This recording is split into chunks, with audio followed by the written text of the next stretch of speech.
Bem, eu estou com muita alegria no coração, porque hoje nós vamos ter um momento da palavra e o André vai pregar. Vem cá, André. O André, ele é um seminarista da igreja. Ele está retornando para o Pará, agora em março, para o Seminário Palavra da Vida, lá no Pará. Não é em Belém, né? Não. Eu falo Belém, então eu falo Pará, que agora antes eu sempre falava errado. E em março ele retorna e é uma alegria a gente poder ver o crescimento espiritual e a dedicação ao ministério que ele tem feito. O André tem ardido no coração dele o campo missionário, né? Deus ainda não deixou nada especificamente claro, porque as coisas estão em processo. Mas ele tem graça de Deus para o ensino e a pregação da palavra também. E não existe campo missionário sem ensino e pregação da palavra. Então, vamos orar por ele. Você prega a palavra com o coração, o que Deus colocou no teu coração, compartilha, porque a gente precisa ouvir a voz de Deus, aquilo que Ele colocou na sua mente, no seu coração. Pentecostalmente falando, deixa Deus te usar. Sem medo nenhum. E a gente quer orar para que Deus o use e fale com Ele e fale conosco. Vamos fazer isso? Deus, aqui está teu servo, Senhor. Obrigado pela disposição dele de servir ao Senhor. Ele não está aqui a serviço dele mesmo, nem ao nosso serviço em primeiro lugar. Mas ele está aqui porque te ama e quer servir ao Senhor com alegria. Usa o teu filho, Senhor. Dá graça, Senhor Deus, para que ele comunique a tua palavra a nós, tuas ovelhas. Senhor Deus, que o Senhor nos corrija naquilo que nós precisamos de correção, que o Senhor nos fortaleça naquilo que nós estamos fracos, que o Senhor traga consolo naquilo que nós estamos, Senhor Deus, nos sentindo sozinhos. Que a tua voz, Deus, traga os efeitos e os testemunhos do Senhor na nossa mente, no nosso coração, na nossa vida. Pedimos sobre ele e nós a tua bênção, a tua graça, Senhor Deus, e que ouçamos a tua voz em nome de Jesus. Amém. Você prefere pedestal ou segurar? É? Vou pôr água aqui, tá?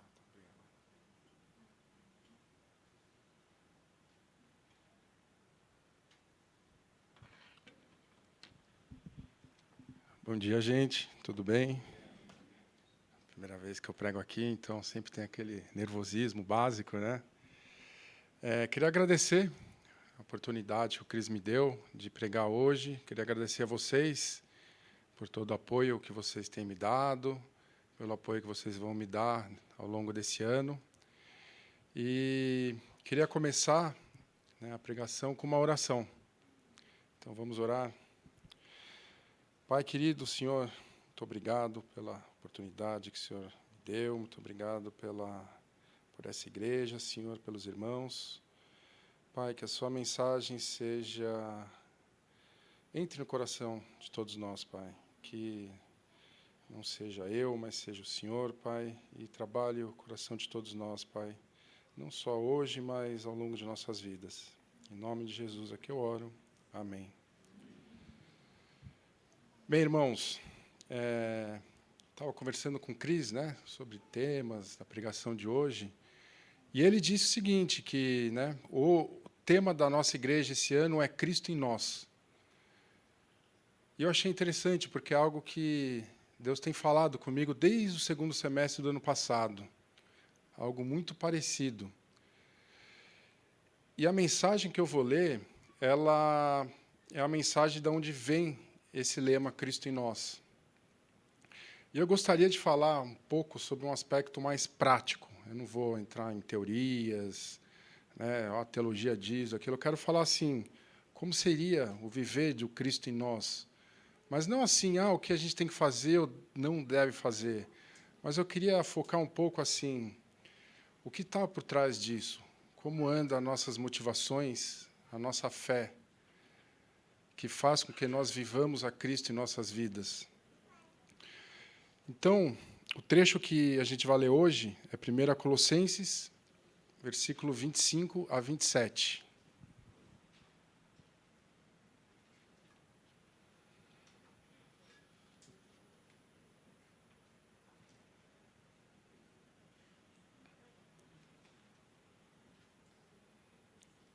Vou dar um tempo para vocês abrirem suas Bíblias, seus aplicativos.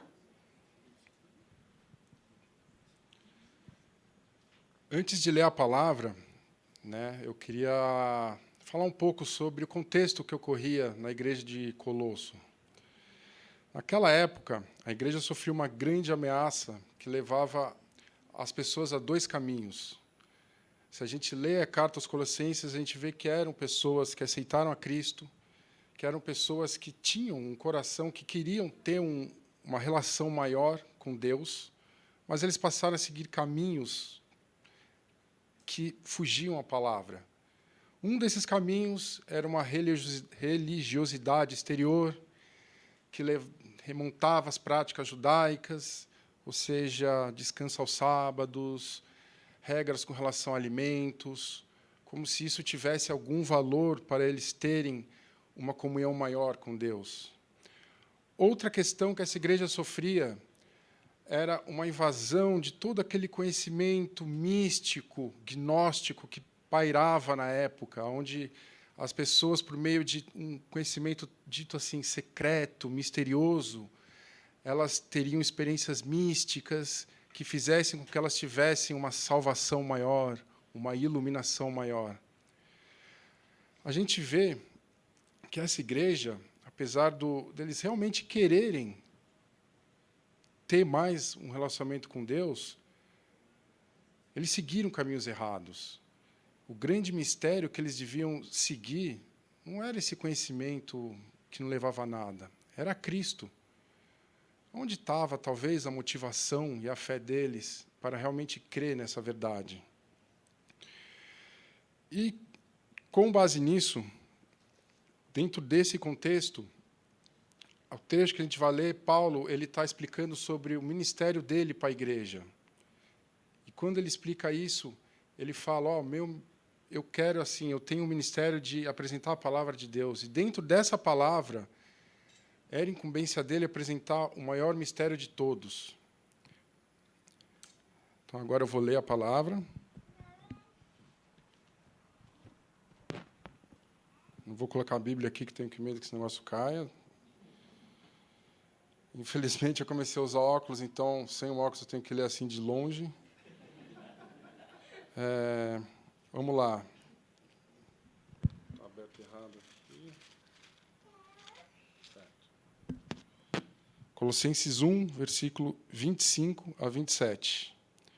Dela, ele se referindo à igreja, me tornei ministro de acordo com a responsabilidade por Deus a mim atribuída, de apresentar-lhes plenamente a palavra de Deus, um mistério que esteve oculto durante épocas e gerações, mas que agora foi manifestado a seus santos. A ele quis Deus dar a conhecer entre os gentios a gloriosa riqueza deste mistério, que é Cristo em vocês, a esperança da glória.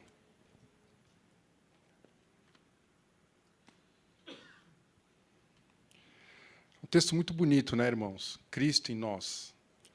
Paulo aqui, ele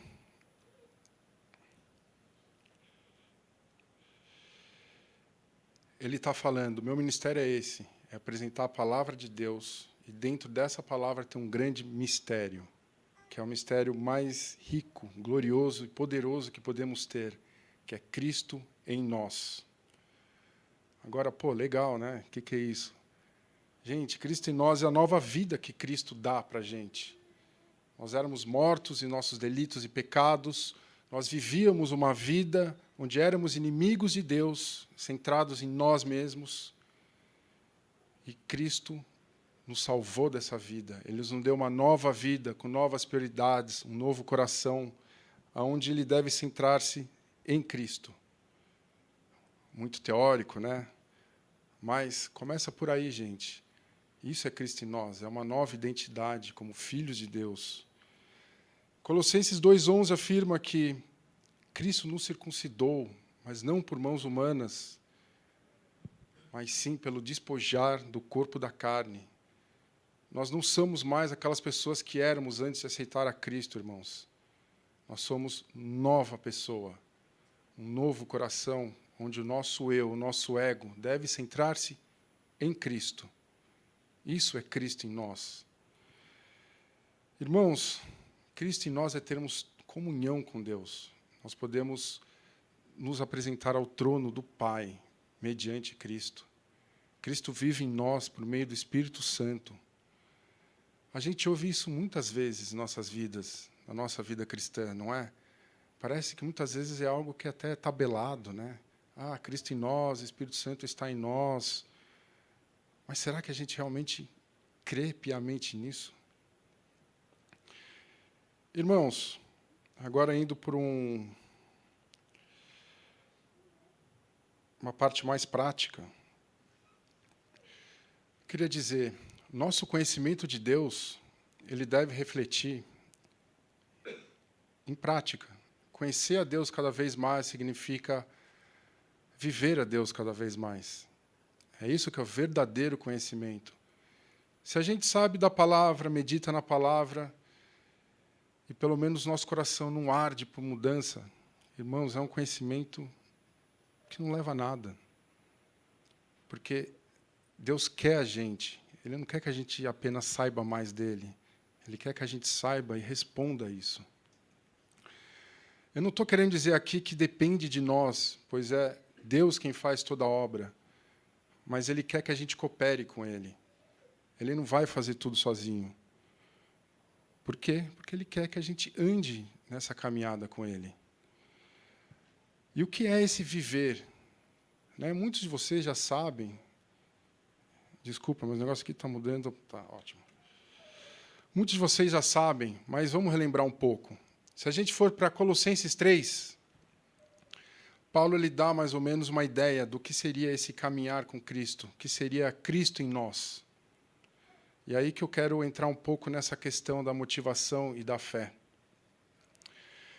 Primeiro, Paulo diz o seguinte, que devemos procurar e pensar nas coisas do alto.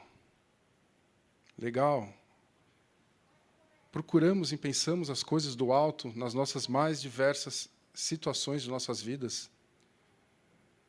Quando passamos por provações, por desafios, ou mesmo quando analisamos a nós mesmos à luz da palavra, a gente pensa, Cristo está aí? O que Cristo faria nessa situação? Temos esse pensamento constantemente, irmãos. Porque se nossa motivação é Cristo, isso deve estar por trás de todo o nosso ser, de tudo que nós pensamos e agimos. Eu estou falando isso porque, como eu disse no começo, eu passo por esse problema. Em todo esse período que eu estou no seminário, principalmente, como eu disse no último semestre, eu tenho ficado aflito, porque eu falo, eu não vivo isso. Que absurdo, eu estou num seminário. Poxa, eu sou cristão, eu falo que Cristo me salvou, Cristo vive em mim, mas quantas atitudes que eu tenho onde Cristo não está lá? Ou outras vezes, quantas atitudes que eu tenho que estão conformes à palavra, mas eu vejo que o meu coração não quer exaltar a Cristo, mas ele quer, talvez, exaltar o meu orgulho. Irmãos, eu quero entrar nesse assunto porque onde estão nossas motivações? Porque pensamos e agimos conforme aquilo que nos motiva. É difícil a gente agir e pensar em algo que a gente não gosta ou que nos desmotiva. Então, tem aquela coisa no seu coração que ainda está em desconformidade com a palavra. Talvez aquela coisa que você fala, Deus, eu não consigo. Deus, como? Irmãos, será que talvez não seja uma motivação errada por trás disso? Deus tem me mostrado muitas coisas que eu falo, Deus, eu não consigo, Ele deixa claro que, na verdade, eu não quero mudar em determinadas coisas. A minha motivação não é Cristo. A minha motivação é outra. É algo assim que me deixa paralisado. Mas eu dou graças a Deus, porque começar a pensar nisso indica que o Espírito já está agindo. Mas eu desafio vocês a pensar nessas coisas. O que tem motivado o coração de vocês? O que está por trás dos seus intentos, das suas ações, dos seus desejos? É um desejo ardente e sincero de ter Cristo? Irmãos, a nossa caminhada cristã é refletir a Cristo. É as pessoas olharem para nós e ver Cristo em nós. Nós temos que ter o caráter de Jesus. Temos que seguir a vida, andar como Ele andou nessa terra. Vamos ler os evangelhos. Eu duvido aqui, quem acolheria e teria misericórdia de um cara como Zaqueu? Um cara que traiu o próprio povo, um cara que extorquia o próprio povo. Quem teria misericórdia dele? Quem teria compaixão dele? Quem teria misericórdia das pessoas que zombaram de Jesus quando ele estava pregado na cruz? Quem teria orado para o Pai e falado, Senhor, perdoa essas pessoas que falam mal do nosso Senhor na rua, nas mídias. A gente tem essa misericórdia. A gente fala, Senhor, essa pessoa não tem noção do que está falando. Eu digo isso, irmãos, porque assim, eu estou há 1 ano e meio, nos fins de semana, fazendo evangelismo. E eu já ouvi tantas pessoas assim, simplesmente blasfemarem contra Jesus. Mas de uma formas que eu não vou nem dizer, mas eu tenho raiva delas. Eu confesso que tinha uma época que eu tinha. No começo eu falava, nossa, que absurdo. Como essa pessoa fala isso? E com o tempo, você fala, poxa, Deus, tenha misericórdia. Sabe, irmãos, é essa atitude que temos que ter. Temos perdoado as pessoas que nos ofenderam? Irmãos, outra questão que eu quero abordar, que Paulo diz, é sobre nosso caráter cristão. Como deve ser o nosso andar cristão? E ele dá exemplos. Ele diz, olha, abandonem, façam morrer a ira, os desejos maus, a maledicência, a mentira e a falta de perdão. Eu repito, falta de perdão, irmãos, porque eu vejo isso é um problema que assola a humanidade. No meu 1 ano e meio de evangelismo, as pessoas que eu converso têm uma amargura muito grande. Eu lembro uma vez que eu estava conversando numa praça em Belém com uma menina, ela devia ter uns 16, 17 anos. Ela era da igreja. Ela dizia que ela frequentava a igreja luterana lá em Belém. E eu via o incômodo dela quando eu falava, tentava evangelizar. E eu falei, por que você não vai mais na sua igreja? Ela disse, cansei de ser julgada. As pessoas querem que eu seja de uma forma totalmente da forma que elas pensam. Eu falei, ok, as pessoas erram. Esquece isso. Vai lá. Deus é mais do que isso. Deus não é essas pessoas. Se alguém tem algum pensamento enganoso, deixa para lá. Mas a amargura dela era tão grande. Quando eu falei, você tem que perdoar essas pessoas, você tem que esquecer isso. Ela deixou de olhar na minha cara, começou a olhar para o chão. Falei do Jesus. Falei, o nosso Senhor Jesus nos perdoou, morreu por nós na cruz.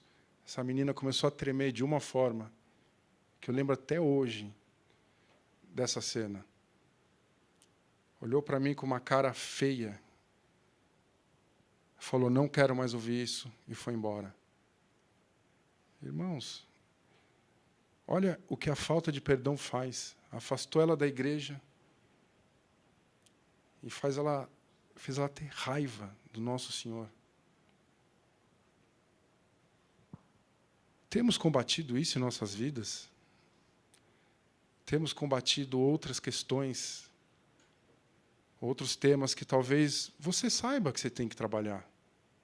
Talvez Deus tenha falado em seus corações. Olha, você tem que ver isso, você tem que ver aquilo. Qual é a nossa motivação para isso? Por outro lado, irmãos, como anda a nossa fé? Será que a gente realmente crê que o Senhor ele tem o poder de acessar o mais íntimo do nosso coração e de mudar aquelas coisas que a gente acredita que não dá? Tem aquela pessoa que você olha e se fala, não, essa pessoa não dá. Essa pessoa não tem como. Eu passo por isso, sabe? Eu passo por isso. E aí? Será que a gente tem fé realmente de crer que Deus vai fazer com que essa pessoa vai dar certo? Irmãos, não é à toa que Jesus fala muitas vezes acerca da nossa falta de fé. Se Ele nos ressuscitou e nos fez nova criatura, então por que talvez muitas vezes a gente acredita que Ele não vai ter esse poder de mudar? É um processo, é certo. Muitas vezes não é do nada que Deus vai mudar, mas é um processo. A gente tem fé que Ele vai continuar esse processo. Ou muitas vezes a gente fala, eu sou assim, vai ser difícil. Como anda a nossa fé, irmãos? Então, a minha mensagem era basicamente isso. Eu queria passar essas duas grandes questões que Deus tem falado ao meu coração e que eu me senti na necessidade de passar para vocês. Quais são as nossas motivações, os atos das nossas vidas? Temos fé o suficiente de crer que Jesus pode mudar todo o nosso ser? Pode nos fazer perdoar aquelas pessoas que temos que perdoar? Pode mudar as nossas intenções? Dependemos dele. A gente tem fé que ele pode mudar até as nossas intenções, as nossas motivações. Irmãos, não somos nós que vivemos, mas Cristo vive em nós. Muito legal, mas Ele realmente vive. Ele realmente vive, irmãos. Sabe, eu digo isso porque, assim, eu tenho constantemente refletido nisso na minha vida. Tenho pedido para Deus mostrar se tem algo que eu não, realmente eu estou com falta de fé. Ou se tem algo que, assim, minha motivação está errada. E, como eu disse, muitas vezes a nossa motivação é ter um relacionamento maior com Deus. Mas será que é ter um relacionamento por nossa causa? Para a gente ter, talvez, um orgulho maior? Ou um relacionamento porque a gente quer realmente ver Cristo em nossos corações? Bem, agradeço muito. Foi uma mensagem curta, mas dou graças a Deus que eu pude expressar algo que Deus tem falado para mim e eu realmente senti a necessidade de falar isso para vocês. Irmãos, eu convido a vocês a refletir sobre isso. Não digo diariamente, mas reflitam constantemente. Talvez uma forma que você reage, que não está como a palavra. Fala, Deus, o que está acontecendo? Por que eu fiz isso? Cristo não está aí. Reflita, irmãos. Nós temos que cooperar com o poder de Deus. E Ele, muitas vezes, Ele vai deixar com que a gente passe no processo doloroso justamente para a gente ver como está o nosso coração. Muito obrigado. E queria terminar com uma oração. Senhor, te agradeço, Pai, por essa mensagem, te agradeço pela fonte. Pai, nos abençoe nesse dia, Senhor, nos guarde contra todo mal, Senhor. E cuida, Pai, cuida de nossos corações, mostre o que está por trás dos nossos desejos, Pai. Mostre o que está por trás de nossas ações. Mostre-nos, Pai, se temos falta de fé, Pai. E, acima de tudo, Pai, nos dá, Pai, um desejo sincero e ardente de que Cristo seja formado em nós, Pai. Em nome de Jesus. Amém.